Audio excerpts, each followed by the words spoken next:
Muchísimas gracias de nuevo y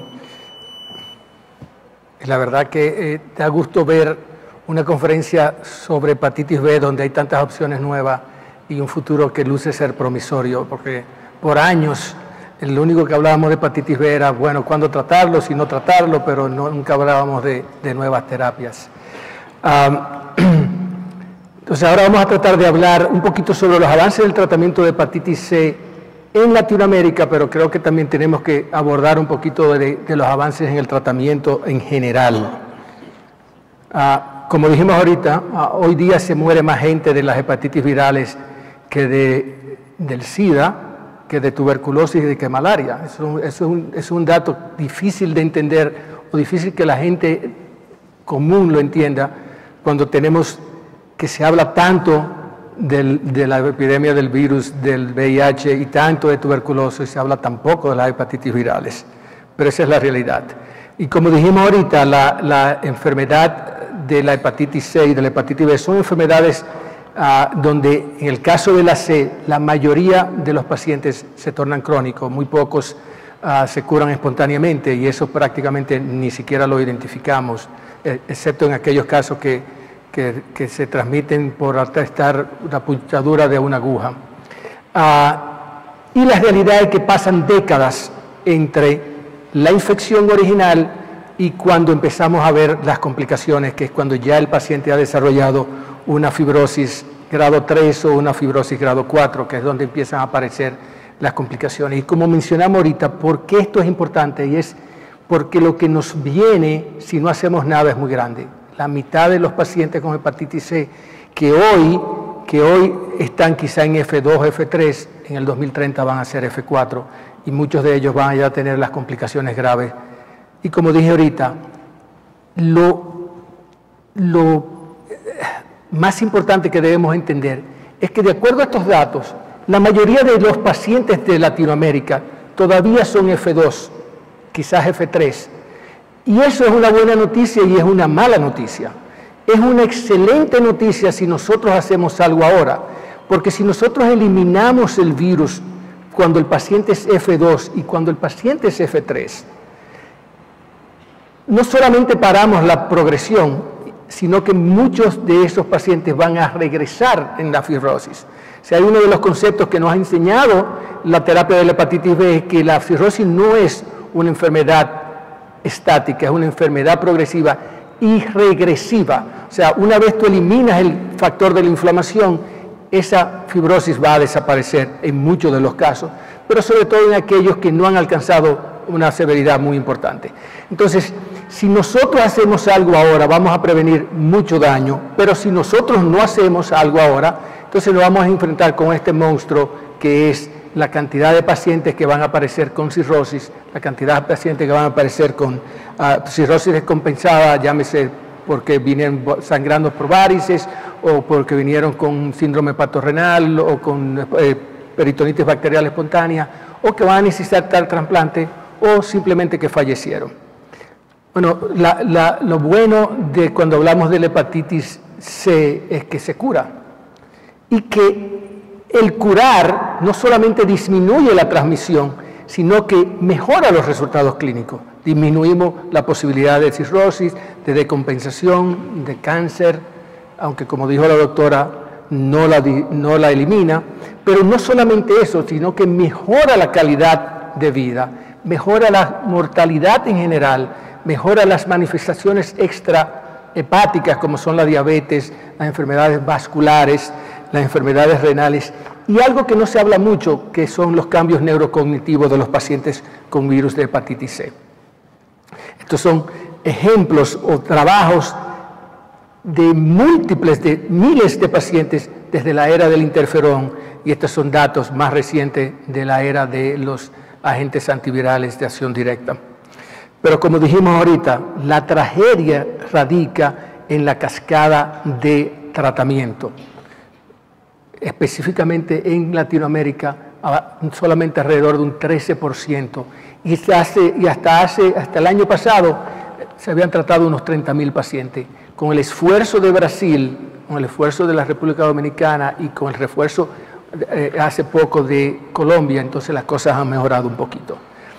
Y estas son todas las terapias. La mayoría de los países tiene algún tipo de agente de acción viral directo. Pero como vamos a ver ahorita, yo creo que la meta, y si lo único bueno que tiene haber llegado tarde es que hoy día el tratamiento de la hepatitis C es y debe ser mucho más simple. Este popurrí de opciones terapéuticas probablemente se va a reducir a 1 o 2, lo cual va a simplificar muchísimo y va a hacer que esta batalla sea mucho más fácil. Para darle un ejemplo, y esta es la guía colombiana, la última guía colombiana, aunque sé que están en el proceso de elaborar una este año. Esta es la guía colombiana de hace 2 años para el genotipo 1A, ni siquiera para un genotipo. Fíjense la cantidad de opciones diferentes y la cantidad de opciones terapéuticas diferentes. O sea, de verdad, bastante complicado. Este es el caso del genotipo 1B. Bueno, esa es la situación en la mayoría de los países. Tenemos muchos medicamentos, pero quizás no tenemos ni los apropiados, ni tenemos todavía los programas diseñados de la forma que debemos diseñarlo hoy. Y voy a hablar ahora un poquito de cuáles han sido los resultados de los países que han tratado de hacer algo en contra de la hepatitis C y luego de qué es lo que yo creo que debemos hacer en el futuro. Esta es la experiencia de la República Dominicana. La prevalencia en República Dominicana es alrededor de 1.7. Calculamos que debe haber alrededor de 100.000 pacientes infectados con hepatitis C en nuestro país. Estamos y tenemos, de hecho, fue el primer país con un programa gubernamental para el tratamiento desde la era del interferón y ribavirina, y en ese programa se trataron más de 500 pacientes. Como ustedes recordarán, ese era un tratamiento sumamente caro, sumamente tóxico y que solamente curaba alrededor del 40 al 50% de los pacientes. Pero fuimos el primer país de Latinoamérica que tuvo el sofosbuvir, primero combinado con ribavirina y combinado en los pacientes genotipo 2 y combinado con interferón pegilado y ribavirina. Y luego, finalmente, cuando obtuvimos la cimeprevir, pudimos comenzar con drogas de régimen libres de interferón. Finalmente fuimos el primer país con Sofoled y el primer país con Epclusa. En México, la tasa de curación en los pacientes que han sido tratados con agentes orales es de 95%. El resultado de México es parecido, aunque un poquito menos eficaz, una prevalencia de 1.2. Obviamente la población de México es de 200 millones de habitantes, o sea que el número de pacientes infectados es mucho mayor y sin embargo el número de diagnosticados es el mismo que el de República Dominicana y desgraciadamente el número de pacientes tratados en un país tan grande como México es mucho menor. Sin embargo, la tasa de curación cuando se utilizan los nuevos agentes antivirales es de un 95%. El caso de Colombia, que es muy interesante, y estos son datos que obtuvimos del último Congreso de Políticas y Estrategias para facilitar el tratamiento de hepatitis C, que fue realizado aquí en Bogotá hace aproximadamente un mes y medio. Vemos que del 2004 al 2015 fueron tratados alrededor de casi 700, 800 pacientes al año con interferón pegilado y ribavirina, y a partir del 2015 a partir del 2016 comenzaron a usarse las drogas antivirales de acción directa. Y el año pasado se trataron 2.000 pacientes. La meta es que para el 2018 se traten alrededor de 60.000 pacientes y la meta es tratar entre 60 y 80.000 pacientes al año hasta el año 2030 con la finalidad de obtener la meta de la Organización Mundial de la Salud de la eliminación del virus. De nuevo, la tasa de curación con estos regímenes de 95%. Estos son más o menos las terapias disponibles que hay hoy día en Colombia, aunque creo que ya tienen también el Velpatasvir, que es una de las drogas que debemos recomendar en el futuro. El caso de Chile es un poquito triste porque Chile tiene alrededor de 55.000 pacientes, una prevalencia de 0.3, la mayoría genotipo 1, y aunque en teoría el tratamiento está garantizado, no tenían prácticamente DEA disponible hasta este año y prácticamente no tienen ninguna experiencia en tratamiento global. Todavía se hablan de priorización, que es algo que debería desaparecer en todas las guías de tratamiento de hepatitis C. Y yo creo que el mejor ejemplo que podemos mostrar de Latinoamérica es Brasil. Obviamente, Brasil tiene casi 1 millón de infectados, la mayoría es genotipo 1, hay 3/4 de los infectados y 1/4 de genotipo 3. Han diagnosticado alrededor de 300.000 pacientes y se calcula que en este año hay alrededor de 224.000 personas con virus de hepatitis C. Se calcula que hay 18.000 nuevos casos al año y del año 2015 al 2017 han tratado 67.000 pacientes o personas, lo cual por mucho es la experiencia más grande de Latinoamérica y de nuevo con una respuesta viral sostenida de alrededor de 95%.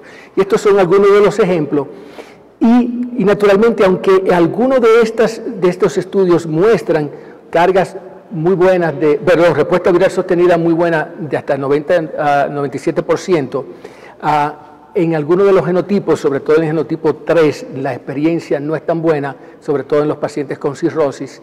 Y eso por un lado, y por otro lado, aquí por ejemplo este es el genotipo 3 con cirrosis, que es un genotipo muy importante en Brasil. Las respuestas no son muy buenas y aún las mejores tienen el inconveniente de que o son regímenes de 24 semanas o son regímenes que tienen ribavirina y de nuevo la meta en el 2018 es que ni tenga ribavirina y que como mucho el tratamiento sea de 12 semanas. Aquí tenemos de nuevo un trabajo con una experiencia muy positiva en algunos de los casos, porque aunque usted no lo crea, hoy día 90% no es necesariamente el aim a tratar de conseguir, sino que los regímenes que utilicemos o que recomendemos deberían tener por lo menos 95%. Y de nuevo, aquí hay muchas opciones terapéuticas, muchas de las cuales incluyen ribavirina y muchas de las cuales incluyen régimen de 24 semanas. Esta es una experiencia brasileña de más de 200 pacientes a través de toda la geografía de Brasil con el régimen 3D, en donde global tiene una tasa de curación de 96%, pero en algunos de los genotipos no tan alta y a pesar de la necesidad, a pesar de que usaron ribavirina y 24 semanas de tratamiento. Este es un estudio de varios países latinoamericanos, 21 centros en Latinoamérica, la mayoría de los pacientes genotipo 1, de genotipo 1 y tratado con 3D, pero la mayoría incluyó el uso de ribavirina y el 60% de estos pacientes eran cirróticos, el 47% ya habían sido tratados con alguna otra droga y la respuesta viral sostenida fue muy buena, de 97%, pero de nuevo no con la terapia ideal que debería ser la que estimulemos en los programas que debemos crear en todos nuestros países que no tenemos ninguno. Entonces, ¿dónde está el futuro? Yo creo que el futuro es imitar un poquito lo que está haciendo Brasil, y lo que hizo Georgia, y lo que hizo España, y lo que hizo Egipto, y lo que está haciendo Malasia, y es crear un modelo matemático hacia la eliminación, en donde se determine cuántos pacientes necesitamos diagnosticar al año, cuántos pacientes, primero qué política de cribado, y cuántos pacientes, cuál es la meta de cuántos pacientes debemos diagnosticar al año, cuántos pacientes necesitamos tratar al año y estudios económicos de costo-efectividad para que podamos enseñarle y estimular a los políticos de que vale la pena estos programas. Eso por un lado. Por otro lado, necesitamos simplificar el tratamiento. Los regímenes que tenemos hoy día de segunda generación son pangenotípicos, no va a haber necesidad de chequear genotipos, pero además tienen una respuesta viral sostenida de por encima de un 95% en el primer intento y terapias de rescate que lo llegan a un 100%, son extraordinariamente tolerables y además pueden tratarse la mayoría de las personas. Y además, cuando usted hace un programa nacional con una sola droga, usted va a poder hacer mucho mejor, a tener una mejor negociación para conseguir precios más barato y asequible. Esto es el ejercicio que ha hecho Brasil, en donde ellos tienen estipulado desde el año 2016 hasta el 2025 el número de pacientes que necesitan diagnosticar, el número de pacientes que necesitan que necesitan tratar y el número de pacientes que necesitan escreenear para llegar al número de pacientes diagnosticados. Y además tienen calculado cuál va a ser el beneficio o la reducción en los casos, el número de casos con viremia, en el número de casos con carcinoma hepatocelular, con muertes relacionadas al virus y el número de casos de decompensación, pero además tienen un ejercicio económico en donde le pueden demostrar a los políticos que aunque al principio gasten un poquito más de dinero, al final el ahorro va a ser muy significativo, no solamente en la parte humana, sino en la parte económica. Entonces, ¿cómo podemos simplificar el tratamiento? Bueno, todo aquel que tiene canas, como yo, y que está viendo pacientes de hepatitis C desde el año 1993, cuando regresé de Filadelfia, estábamos soñando con una droga que fuera eficaz, que fuera oral, de una sola pastilla al día, corta duración, 12 semanas o 8 semanas, buena tolerancia, con una alta barrera a la resistencia y que fuera eficaz para todos los genotipos. Bueno, la realidad es que esto lo tenemos hoy. Y no solamente lo tenemos más de una opción. Tenemos el sofosbuvir, sofosbuvir en algunos casos, glecaprevir y rentosvir, y de rescate tenemos el sofosbuvir, el velpatasvir, el voxilaprevir. O sea que yo creo que hoy día cualquier programa que se haga a nivel nacional de eliminación debe ser basado en estas drogas. Y por eso, porque estas drogas no solamente son eficaces, sino que permiten, como vamos a ver ahorita, simplificar el tratamiento. Por ejemplo, estas son las indicaciones de la FDA para estas dos drogas. En el caso del sofosbuvir y el velpatasvir, está indicado en todos los genotipos, en pacientes cirróticos o no cirróticos, por 12 semanas. La única excepción ahí es el genotipo 3 cirrótico, en donde se recomienda 16 semanas, añadirle ribavirina o utilizar sofosbuvir, sofosbuvir con ribavirina. En el caso del GP, de nuevo, en los pacientes no cirróticos, de genotipo 1 al 6, 8 semanas de tratamiento. En el paciente cirrótico, 12 semanas, con excepción del genotipo 3, con cirrosis, donde debe tratarse por 16 semanas.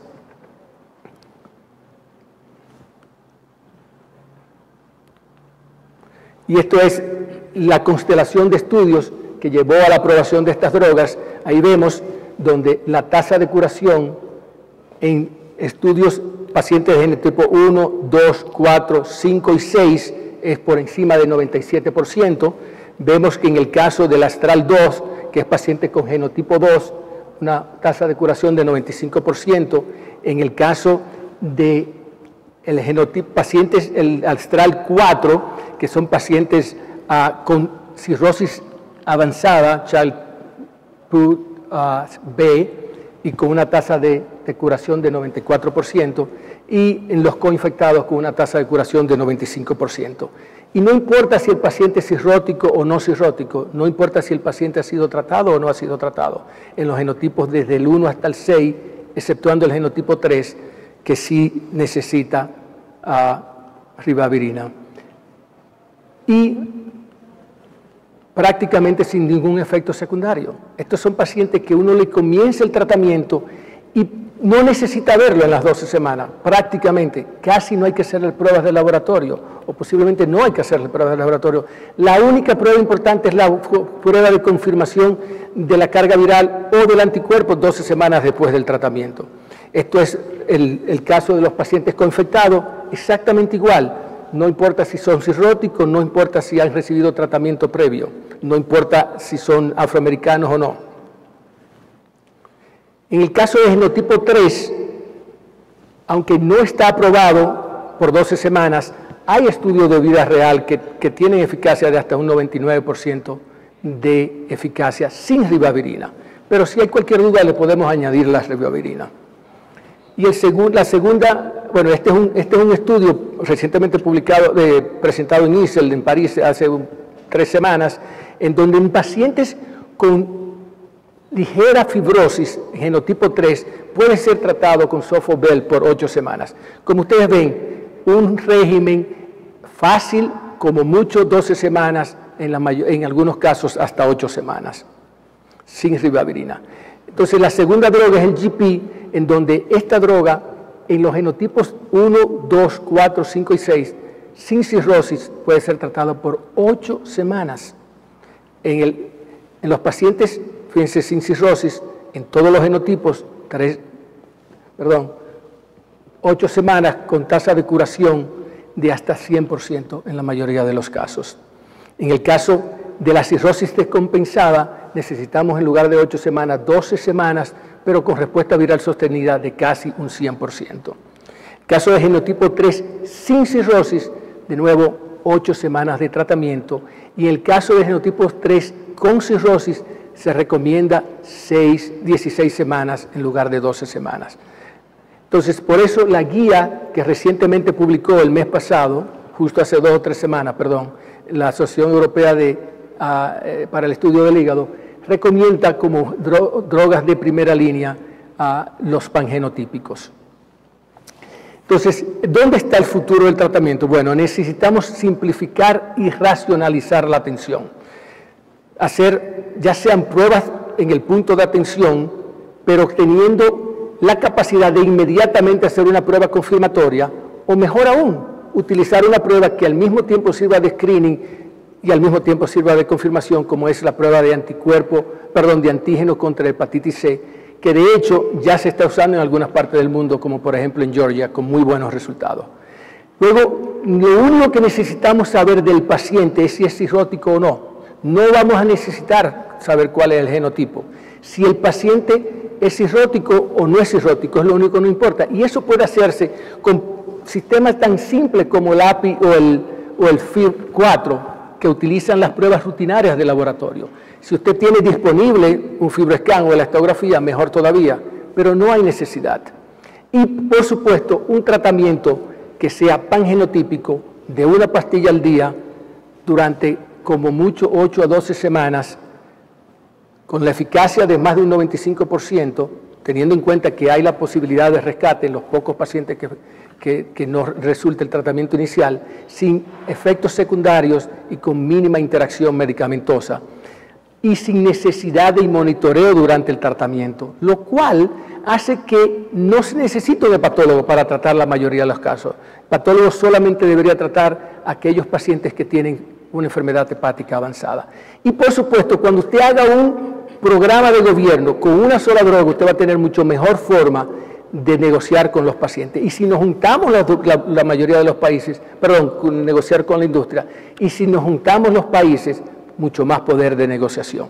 Entonces, básicamente necesitamos detectar más pacientes, vincularlos al cuidado, pero tener un plan y un plan bien organizado, y simplificar las opciones de tratamiento, porque eso va a hacer que el plan sea mucho más fácil de elaborar y de llevar a cabo. Muchísimas gracias.